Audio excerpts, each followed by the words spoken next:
Okay, my camera has finished charging now, so I can talk to you guys about my trip to Melbourne. What you're looking at right now is rare footage of me filming on a tarmac, which is apparently not allowed.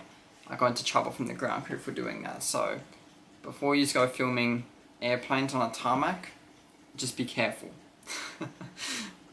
We did fly with Jetstar. The flight overall was pretty good. The takeoff was really smooth. The landing, not so much. I'd give it maybe like a 4 out of 5 for the landing. It was a bit rough, but that's okay.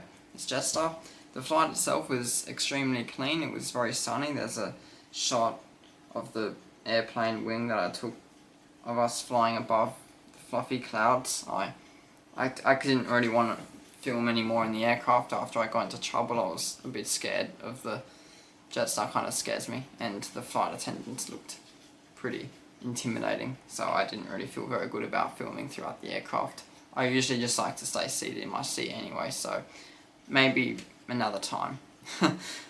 Driving into the city, it was pretty nice. I thought it didn't really, obviously, when you look at a skyline, you can't really get an impression of a city. Like, you sort of have to immerse yourself into it, but it was a good drive out. I think it was like maybe 20 minutes out from the airport. No traffic on the way there, which was good. You could see the Melbourne Star in the background there. Unfortunately, it was closed. I wish it was open. I do have a thing for Ferris wheels. I do really enjoy going on them, except I have bad luck whenever I go somewhere because the Ferris wheel is always closed. So maybe we can go back to Melbourne when it opens. I think it's due to open at the end of the year, I think. I could be wrong, but I'm pretty sure. But no promises. We're probably not going to get back to Melbourne for a while, I reckon. The first day we had there was pretty good. We saw the old Melbourne jail, which was a really cool experience to see. If you don't know what that is, it's where Ned Kelly was hung. He's basically like a famous Australian outlaw. I think he was like, I'm not sure if he was like a hero or an anti-villain. I don't know, but for history, I don't know, but he's pretty famous. That was pretty cool to see. Walking around, it was really haunting. You can see some pictures here. It was one of those places where you wouldn't want to be in a room by yourself for any longer than 10 seconds because it just starts to feel really creepy. There was a lot of really eerie rooms that obviously used to hold pretty dangerous prisoners. Like, there were rooms where serial killers were, and there was the gallows where you see now where Ned Kelly was actually hung. He was actually hung in this gallows right here. You could see the trapdoor and the lever and everything that would use to kill him. I hope I can say that on this platform. It was pretty dark. But it was a good experience. It was a really good experience. It was very eerie, good to see. So if you're in Melbourne, definitely check out the old Melbourne jail because it's 100% worth doing. Also, was anyone want to tell me about a Marvel stadium before I went to Melbourne? Like that's so cool. Like, is that like where the Avengers go to play football or something? Like, why is it called Like, that's crazy, but that's pretty cool. Like, I do probably wish it was called Star Wars Stadium. I think that would probably be cooler, but Marvel's fine. Like, I like Marvel. It's pretty cool. But anyway, I just thought that was a cool name. But yeah, when you're wandering around the prison, you can see like ball and chains and the guns and all that, which were used by Ned Kelly, and like there's like molds of prisoners' heads, which are really creepy to look at. Like, I know they're not real, but like, I don't know how they made them, but they're pretty creepy to look at. You can also see the armor too, so definitely check it out. Actually, one thing that caught my eye was this sign right here. Like, it said the last words of Ned Kelly was, "Oh well, I suppose." Like, imagine walking to your death and just saying, "Oh well, I suppose." Like, at that point, I guess you would just accept your fate. So, I mean, it kind of makes sense. Like, I don't think there'd be much else for you to do, really. So, that's valid, I guess. We spent majority of the time at the tennis. As I said in the short, I'm not too into tennis, but it was a pretty cool experience to do. We got to see some pretty famous people, notably the ranking world number 1 at the moment, Alcaraz or something? Carlos Alcaraz? Yeah, Carlos Alcaraz. I call him Alcatraz. I just think that's so much more cooler. Like, I think Alcaraz and Alcatraz, like, you may as well just say Alcatraz. I mean, like, it's anyway, getting off topic. The city itself was extremely historic, which surprised me a lot, because usually here in Australia especially, a lot of the historical buildings in cities would usually be either refurbished or knocked down or just neglected. But overall in Melbourne, like, there were a lot of really nice cathedrals and old sort of buildings that just like parliamentary type places and offices and all of that that really lit up the city. Like, they really gave a positive vibe to Melbourne, which sort of surprised me, because I knew it was old, but I didn't think they'd do much with it. But they really used it, I guess, to market the city and with tourism and all that. But it adds really good value to the place while still there. It's a really, really good sort of thing that they want to preserve the history, but it's unlike anything, any other place of Australia. Like, it shocked me how different it was from the rest of the country. It was really like it was its own country inside of Australia, if that makes sense. Like, it wasn't like Brisbane and it wasn't like Sydney. It was just Melbourne. Like, it was different. It was multicultural. It was very, very there was a massive Asian population there and other ethnicities too, predominantly Asians, which I think they do a lot to probably keep the city really clean and bring more culture into the city, which is another thing I noticed. It was super clean. I think when we were there, I saw maybe like 3 bottles on the ground or something, but it was the curbs and that were pretty clean. I know you probably have a different experience if you actually live there.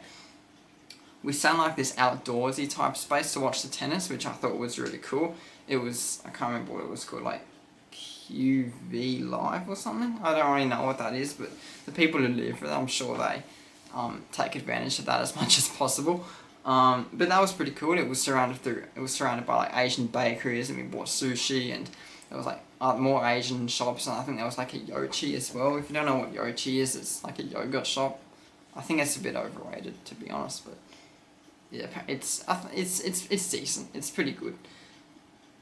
We saw like a Chinatown as well. I'm not really sure what you'd call it, but we sort of walked through a strip that had like Chinese lanterns, and it was all lit up, and there were, I mean, it's just so multicultural. Like, I loved it. It really made the city feel so much more different. Obviously, the public transport is really good. We got to see Flinders Street Station, which was really cool to visit. It's like again another historical landmark that's really cool.